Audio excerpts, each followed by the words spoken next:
بسم اللہ الرحمن الرحیم۔ شروع اللہ کے پاک نام سے جو بڑا ہی مہربان نہایت رحم کرنے والا ہے۔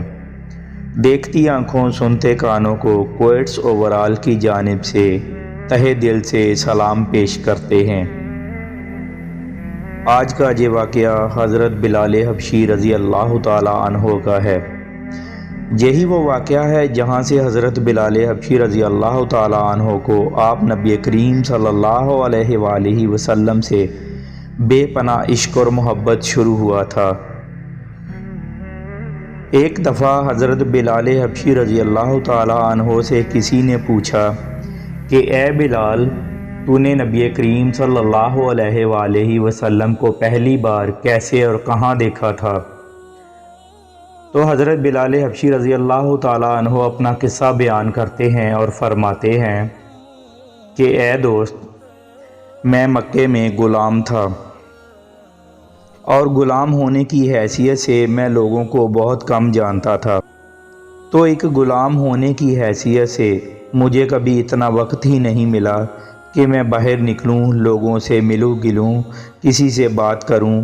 تو مجھے حضور پاک صلی اللہ علیہ وآلہ وسلم کا بالکل بھی قطعاً پتہ نہیں تھا، نہ ہی اسلام کے بارے کچھ بھی معلوم تھا۔ حضرت بلال فرماتے ہیں کہ ایک دفعہ یوں ہوا کہ مجھے سخت بخار ہو گیا۔ سردی کا شدید موسم تھا، سخت سردی تھی، ٹھٹھرتی راتیں، رات کو بہت ٹھنڈ تھی اور بخار اس قدر ہو گیا تھا کہ میں بخار میں بہت کمزور ہو گیا۔ میں اپنے مالک کی چکی چلاتا اور جو پیستا تھا۔ اسی دن مجھے بخار ہو گیا تو بخار کی وجہ سے میں بیٹھ نہیں سکتا تھا، تو میں چادر اوڑھ کر سو گیا۔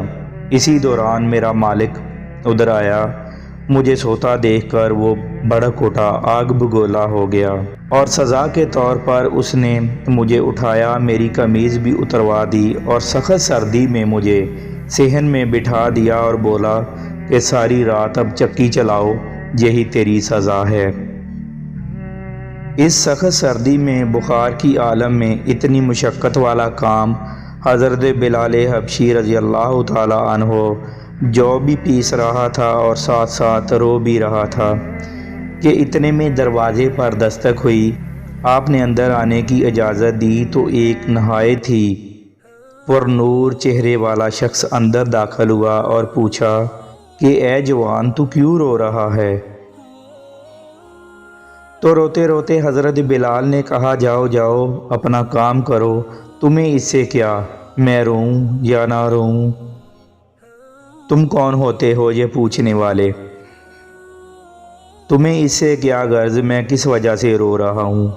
یہاں پوچھنے والے تو بہت آتے ہیں لیکن مدد کے لیے کوئی نہیں آتا۔ حضرت بلال نے نبی کریم صلی اللہ علیہ وآلہ وسلم کو بہت سخت الفاظ اور جملے بولے۔ حضور نبی کریم صلی اللہ علیہ وآلہ وسلم آپ کے یہ جملے سن کر چل پڑے تو پیچھے حضرت بلال نے آواز دی کہ میں نہ کہتا تھا، یہاں پوچھنے والے تو بہت آتے ہیں لیکن مدد کرنے کے لیے کوئی نہیں آتا۔ لیکن حضرت بلال کو کیا پتا تھا یہ شخصیت کون ہے، یہ تو رحمت للعالمین ہیں۔ حضرت بلال کہتے ہیں کہ کچھ ہی دیر میں وہ شخص واپس آ گیا۔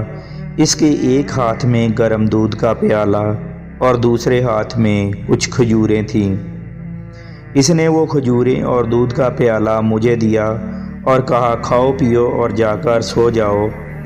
تو حضرت بلال نے کہا کہ یہ جو کون پیسے گا؟ تو آپ نے فرمایا کہ تم جا کے سو جاؤ، صبح یہ جو پیسے ہوئے مجھ سے لے لینا۔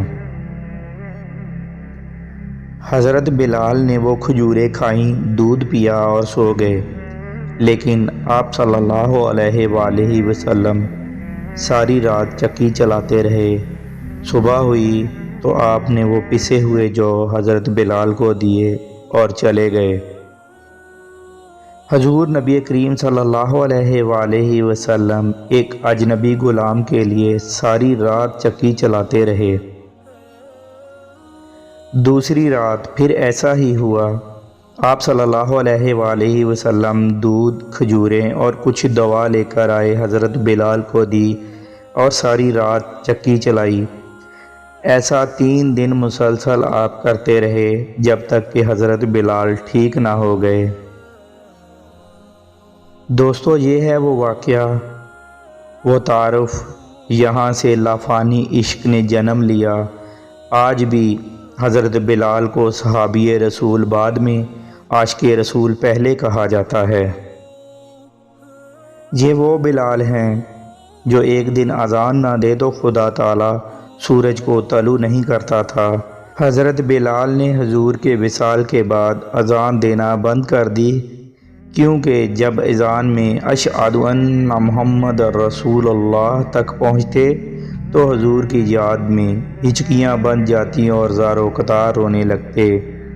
آپ صلی اللہ علیہ وآلہ وسلم کے وصال کے بعد حضرت بلال ہجرت کر کے ملک شام کی طرف چلے گئے۔ آپ کے وصال کے بعد حضرت بلال نے صرف 2 دفعہ اذان کہی۔